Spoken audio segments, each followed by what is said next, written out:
आज मु कौन पाई माटी बोइली भिडियो लास्ट पर्यंत देखिले जानीपारे।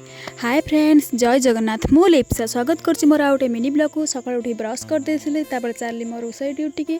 सेठी भजा भजा कर देथिले, भाउज रोटी कर देथिले, तापर रोटी भजा मु खाइ देथिले। खाइ सला परे गाधे की पखाळ, चिंगुडी छेचा, माछ फ्राए, आलू भजा खाइ देथिले। खाइ सला परे तापरे माटी बोईथिली, बोईकी नेकी चुली पाखरे ढालुथिले, काहेकि हेटी वर्षा होला पानी हो जाउछि, हेतमे हेटा उच्चा कर दउथुलु। बहुत बड़ बड़ माटी थिला ना, बौ मु ताको पिटिकी समान कर देलु। समान करछि कि नाही कि वर्षा पूरा काची देई गला।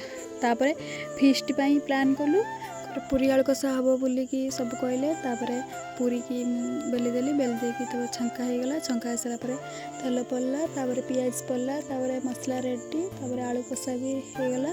हो सारा परे तापरे मिसिकी पूरी आलू कषा सब खाइलु मिसिकी। बहुत मजा मस्ती कलु। मजा मस्ती करके घर को पलि आसली। रहुची जय जगन्नाथ। वीडियो भल लगे लाइक कमेंट शेयर सब्सक्राइब करने जमा भी भूलिए सांग माने।